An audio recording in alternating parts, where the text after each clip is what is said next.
Hello everyone. आज का हमारा टॉपिक है रिस्ट्रिक्शन एंजाइम। रिस्ट्रिक्शन एंजाइम क्या होते हैं?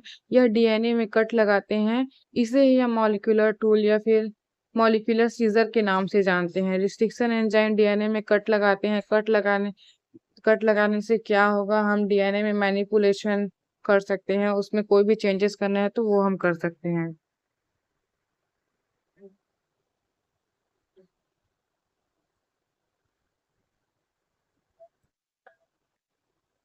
What is restriction enzyme? What are restriction enzymes? Restriction enzymes क्या होते हैं ये देखते हैं। Molecular scissor that cut the DNA, एक प्रकार के मॉलिक्यूलर सीजर होते हैं जो डीएनए में कट लगाते हैं। आइडेंटिफाई स्पेसिफिक रिकॉग्निशन साइट्स, ये क्या करते हैं? डीएनए में एक स्पेसिफिक साइट प्रेजेंट होता है, उस स्पेसिफिक साइट को क्या बोलते हैं? रिकॉग्निशन साइट बोलते हैं। इस रिकॉग्निशन साइट को आइडेंटिफाई करता है रिस्ट्रिक्शन एंजाइम और वहां पे कट प्रोड्यूस करता है। Found naturally in prokaryotes as a different mechanism. Pro restriction enzyme की हिस्ट्री की बात करें तो रिस्ट्रिक्शन एंजाइम जो है बैक्टीरिया से आइसोलेट किया गया है और ये बैक्टीरिया में रिस्ट्रिक्शन एंजाइम पाया जाता है। तो ये रिस्ट्रिक्शन एंजाइम क्या करता है? बैक्टीरिया यानी कि प्रोकैरियोट्स में डिफेंस का प्रोवाइड करता है। अगर कोई भी बैक्टीरिया के अंदर अटैक करता है तो क्या करेगा? ये बैक्टीरिया के अंदर अटैक करते हैं तब ये उसके डीएनए को क्लीव कर देते हैं। किस तरह क्लीव करते हैं?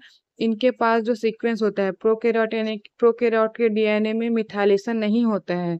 मिथाइलेशन नहीं होने की वजह से ये अपने डीएनए में कभी भी कट नहीं लगाएगा। और जो बाहर से कोई चीज आ गई है अंदर बैक्टीरिया के अंदर तो ये क्या करेगा? ये तुरंत इसके डीएनए को देखेगा कि क्या इसमें मॉडिफिकेशन है या नहीं, ये मेरा है कि नहीं करके वो चेक करता है। तो चेक करने पे उसको क्या मिलता है कि उस पर मिथाइलेशन नहीं होता है, उस पर मिथाइलेशन मॉडिफिकेशन नहीं होता है, जिसकी वजह से ये उस पर कट लगाता है और उसके डीएनए को पूरा फ्रेगमेंटेड करके उसको किल कर देता है। इस तरह ये डिफेंस प्रोवाइड करता है अपने आप को। तो ए useful tool in DNA modification and manipulation. इस टूल का यूज हम लोग क्यों करते हैं? डीएनए मॉडिफिकेशन एंड डीएनए में मैनिपुलेशन करने के लिए।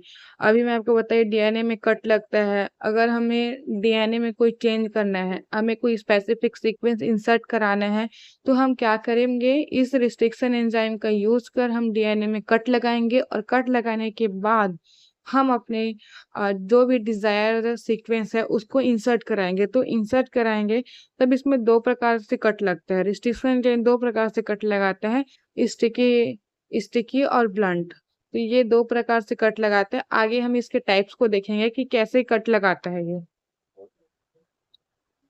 Restriction systems, restriction enzyme scan the length of DNA. Restriction enzyme क्या करेगा? पूरे डीएनए के लेंथ को स्कैन करता है और फिर क्या करता है? सीक्वेंस को आइडेंटिफाई करता है।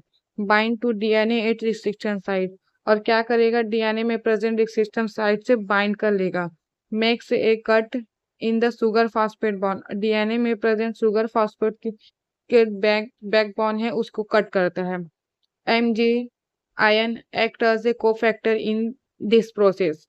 इस प्रोसेस में मैग्नीशियम आयन क्या करता है? कोफैक्टर की तरह वर्क करता है और प्रोसेस को पूरा करता है। अभी मैं आपको बताई थी ब्लंट इंड और स्टैगर कट यानी कि स्टिकी इंड के बारे में। Blunt end and stagger cut end cuts are form, जब कट करता है तो ब्लंट इंड और स्टिकी इंड प्रोड्यूस होता है। देखो, इंड ऑफ रिस्ट्रिक्शन फ्रेगमेंट जब कट होगा तो कैसा दिखाई देगा? ब्लंट इंड जो है एकदम अपोजिट अपोजिट कट किया है, मतलब इक्वली पार्ट में डिवाइड किया है। स्टिकी इंड में क्या हुआ है? इसमें सिंगल स्टैंडर्ड ओवरहैंग दिखाई दे रहे हैं हमको। ब्लंट इंड सब restriction enzymes cut DNA at opposite base pair, क्या करेगा? ये अपोजिट बेस पेयर पे कट करता है। देखो, इसमें पूरे ब्लंट एंड पे कट हुआ है एकदम इक्वली। जहां पे कट किया है उसके अपोजिट में ही दूसरा कट लगा है, दो कट लगे हुए हैं इस पे। They they leave blunt end DNA fragment, this blunt ended fragment could be joined to any other DNA fragment with blunt end। अब हमको अपने डिजायर सीक्वेंस को इंसर्ट करवाना है तो क्या करेंगे? हम इसके जो ब्लंट इंट वाला कट हुआ है उसके बीच में हम लोग इंसर्ट कराएंगे ठीक है, उसके बाद उसको ज्वाइन करवा देंगे। Enzymes use for the certain types of DNA cloning experiment. इस एंजाइम्स का यूज क्यों करते हैं? डीएनए क्लोनिंग एक्सपेरिमेंट को परफॉर्म करने के लिए। स्टिकी इन मतलब most resistant enzyme make the stagger cut. ये स्टैगर कट प्रोड्यूस करते हैं। Staggered cuts produce single standard sticky end. देखो डायग्राम में दिख रहा होगा, जैसे स्टिकी कट लगा है इसके अपोजिट में ना लग के एक इंट पे लगा है और दूसरे इंट के नीचे साइड पे लगा है। तो इस तरह इसमें स्टिकी एंड कट लगता है तो सिंगल स्टैंडर्ड स्टिकी एंड प्राप्त होते हैं हमको। Sticky ends are useful. हम स्टिकी एंड का यूज क्यों करते हैं? DNA fragments with complementary sticky ends can be combined to create new molecule. DNA fragment with complementary sticky end. DNA fragment के कॉम्प्लीमेंट्री हम लोग स्टिकी एंड के complementary क्या डीएनए फ्रेगमेंट को ऐड करते हैं और एक न्यू मॉलिक्यूल को क्रिएट करते हैं, और उसी न्यू मॉलिक्यूल का यूज करके हम क्या डीएनए के मैनिपुलेशन करते हैं। Modification system. The sequence specific methylation of host DNA is called as modification। इसमें मिथाइलेशन करते हैं, यही से ही मॉडिफिकेशन कहते हैं। Restriction functions only on अनमिथाइलेटेड host DNA. Restriction enzyme कब कैसे परफॉर्म करेंगे हम लोग? कहाँ पे परफॉर्म करेंगे, कहाँ पे कैसे फंक्शन करेगा? जहाँ पे ये डीएनए अनमिथाइलेटेड होगा वहाँ पे ये वर्क करेगा। ये मिथाइलेटेड वाले डीएनए स्ट्रैंड पे रिस्ट्रिक्शन एंजाइम वर्क नहीं करेगा। This is what protect the host from the on restriction enzyme. Modification in done by the methyl transferase domain of the restriction enzymes. Methyl transferase enzyme द्वारा methylation किया जाता है। Nomenclature की बात करते हैं। First letter derive from genus. First letter जो होता है जीनस से डिराइव होता है। जैसे इसमें इको आ रही है, ई जो है एरिस्ट्रिया उसका जीनस नेम है, और next two comes from the specific species. C O जो होता है इसका सेकेंड टू जो नेक्स्ट टू वर्ड है जो लिखे हुए हैं सी ओ, वो क्या होगा? स्पेसिफिक स्पीसीज के लिए होगा। कोलाई जो है स्पीसीज नेम है। Next letter is the name of strain. R जो होता है वो स्ट्रेन को शो करता है। और फाइनल जो 4 लेटर है वो क्या होगा? Order of identification of the enzyme in the bacteria. जिस तरह से इसका आइसोलेशन किया गया है, इसका R1 फिर 2 फिर 3 ऐसा करके इसका ऑर्डर पे रहेगा आइडेंटिफिकेशन के लिए कि पहले कौन आइसोलेट हो, सेकंड थर्ड ऐसा करके। Types of restriction enzyme. Restriction enzyme जो होते हैं 4 प्रकार के दिखाई दे रहे हैं हमको यहाँ इस टेबल पे। Type 1, type 2, type 3, type 4।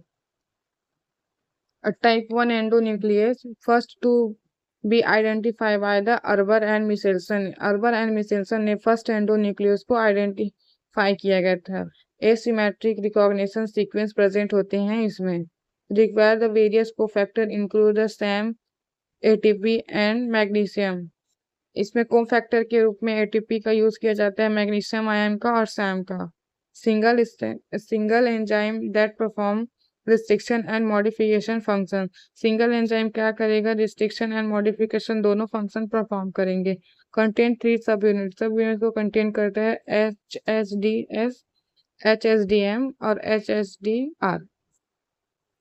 Type 2 endonuclease जो होता है फर्स्ट आइडेंटिफाई इन 1970, हिंट सेकेंड। इसको 1970 में आइडेंटिफाई किया गया था, हिंट सेकेंड जो एंजाइम है उसको। Most commonly use in the genetic manipulation experiment. इस एंडोन्यूक्लियस टाइप 2 एंडोन्यूक्लियस का यूज जो है जेनेटिक मैनिपुलेशन एक्सपेरिमेंट में करते हैं। Recognise 4 to 8 base pair long palindromic sequence.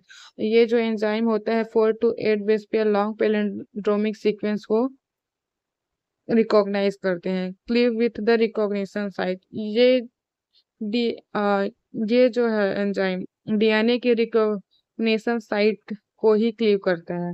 Only magnesium जो आयन होते हैं वो रिक्वायर होता है कोफैक्टर के रूप में। इसमें सैम और एटीपी का जरूरत नहीं होता है इस फंक्शन को परफॉर्म करने के लिए। Type 3 endonucleases cleave DNA at immediate vicinity vicinity about 20 to 30 base pair away from recognition sequence. ये क्या करेगा, जहाँ पे कट प्रोड्यूस करना है उसके 20 to 30 बेस पेयर दूर ये कट लगाता है। Recognize two separate non-palindromic sequence that are inversely oriented। इसमें 2 सेपरेट नॉन पैलिंड्रोमिक सीक्वेंस होते हैं जो इन्वर्सली ओरिएंटेड रहते हैं। ATP SAM and magnesium cofactor की जरूरत होती है इसमें भी। एटीपी और सैम नॉन एसेंशियल और magnesium cofactor as a cofactor use किया जाता है। Separately enzyme for restriction and modification. इसमें क्या होता है, सेपरेट दो एंजाइम, रिस्ट्रिक्शन के लिए अलग एंजाइम और मॉडिफिकेशन के लिए अलग एंजाइम का यूज किया जाता है। इस तरह इसमें रिस्ट्रिक्शन एंजाइम का टॉपिक कंप्लीट होता है। Thank you. अगर आपको ये वीडियो अच्छा लगे तो लाइक शेयर सब्सक्राइब जरूर करें। मिलते हैं नेक्स्ट टॉपिक।